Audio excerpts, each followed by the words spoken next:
Assalamualaikum warahmatullahi wabarakatuh. Selamat pagi kepada Pak Noviandri, Sarjana Komputer Magister Manajemen Sistem Informasi, selaku dosen pengampu dari mata kuliah Sistem Operasi. Perkenalkan, saya Rohayati dari kelas SI 201 Prodi Sistem Informasi. Di sini saya akan mempresentasikan salah satu materi dari mata kuliah Sistem Operasi, yaitu yang berjudul Sistem Manajemen Memori. Pengertian dari sistem manajemen memori adalah suatu mekanisme dalam sistem operasi yang bertanggung jawab untuk mengatur dan mengelola alokasi memori pada sistem komputer.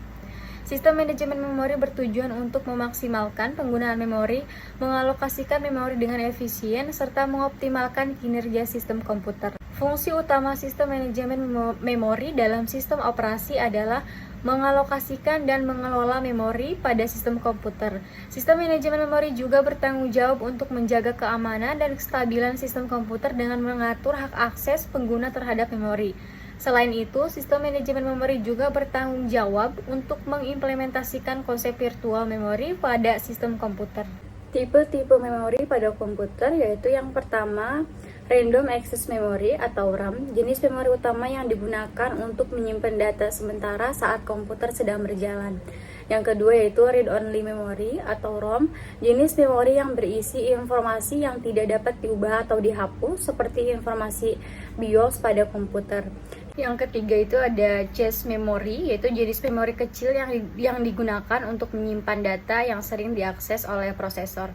Yang keempat, Virtual Memory, jenis memori yang disimulasikan oleh sistem operasi di mana bagian-bagian dari program yang tidak aktif dapat disimpan di hard disk sebagai gantinya. Yang kelima itu Hard Disk, yaitu jenis memori penyimpanan permanen yang digunakan untuk menyimpan data dan program pada sistem komputer. Untuk selanjutnya yaitu struktur memori pada komputer, yaitu yang terdiri dari satu yaitu stack, adalah area memori yang digunakan untuk menyimpan variabel dan data sementara dalam suatu program. Stack biasanya digunakan untuk menyimpan variabel lokal dan juga informasi yang berkaitan dengan pemanggilan fungsi dalam suatu program. Yang kedua ada heap. Heap ini adalah area memori dinamis yang digunakan untuk alokasi memori yang memerlukan ruang yang lebih besar daripada variabel yang disimpan di stack. Jadi heap digunakan untuk alokasi memori yang bersifat dinamis seperti array atau struktur data. Yang ketiga itu ada data section, yaitu adalah area memori yang digunakan untuk menyimpan variabel global dan variabel statik pada suatu program. Variabel global dapat diakses oleh seluruh fungsi dalam suatu program, sementara variabel statik hanya dapat diakses oleh fungsi yang mendeklarasikannya. Keempat itu adalah kode section, yaitu adalah area memori yang digunakan untuk menyimpan kode program atau instruksi program. Kode section merupakan bagian dari memori yang dapat dieksekusi oleh CPU. Kelima yaitu shared libraries, yaitu adalah area memori yang digunakan untuk menyimpan fungsi-fungsi atau library function yang dapat digunakan oleh beberapa program. Shared libraries dapat digunakan untuk mengurangi penggunaan memori pada suatu sistem komputer. Di materi ini juga menjelaskan tentang pegging dan segmentation, yaitu pegging dan segmentation merupakan teknik-teknik yang digunakan dalam sistem manajemen memori untuk membagi memori fisik menjadi beberapa blok atau bagian yang lebih kecil sehingga alokasi memori dapat dilakukan secara efisien. Pada pegging, memori fisik dibagi menjadi blok-blok yang memiliki ukuran tetap yang disebut dengan halaman atau peg, sedangkan pada segmentation, memori fisik dibagi menjadi blok-blok yang memiliki ukuran yang bervariasi dan memiliki batasan-batasan tertentu. Address translation digunakan untuk memetakan alamat memori virtual ke alamat memori fisik pada sistem operasi yang menggunakan pegging. Sedangkan memory mapping digunakan untuk memetakan file atau perangkat I/O ke memori fisik pada sistem operasi yang menggunakan segmentation. Di sini juga menjelaskan tentang strategi manajemen memori. Jadi pada sistem operasi adalah suatu konsep atau teknik yang digunakan untuk mengatur dan mengelola penggunaan memori pada komputer secara efisien.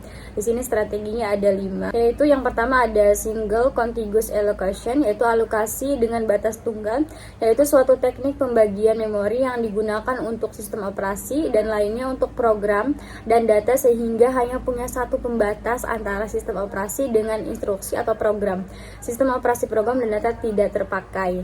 Kedua itu ada strategi partition allocation, yaitu alokasi dengan partisi, yaitu pembagian ruang memori ke dalam beberapa partisi atau sekat yang masing-masing partisi dapat berisi pekerjaan atau proses yang berbeda. Yang ketiga itu ada pegging atau alokasi halaman, yaitu pembagian ruang memori ke dalam beberapa halaman dalam bentuk atau sejumlah blok yang mempunyai ukuran tertentu dan sama. Yang keempat itu ada segmentation, memori dibagi dalam beberapa segmen atau bagian. Kemudian program juga dibagi dalam beberapa segmen, yaitu segmen utama dan segmen overlay. Program segmen utama selalu ada di ruang memori, sedangkan program overlay akan digilir atau dijatah berdasarkan kebutuhan dan program lainnya, atau yang tidak digunakan akan ditampung dalam media penyimpanan. Yang terakhir itu ada yang kelima, virtual memory. Jadi memori virtual adalah suatu teknik yang memisahkan antara memori logis dan memori fisiknya. Teknik ini menyembunyikan aspek-aspek fisik memori dari pengguna dengan menjadikan memori sebagai lokasi alamat virtual berupa bit yang tidak terbatas dan menaruh beberapa bagian dari memori virtual yang berbeda di memori logis. Cukup sekian presentasi dari saya, yaitu mengenai sistem manajemen memori. Mohon maaf jika ada salah atau pengucapan yang kurang dari saya. Sekian, terima kasih. Wassalamualaikum warahmatullahi wabarakatuh.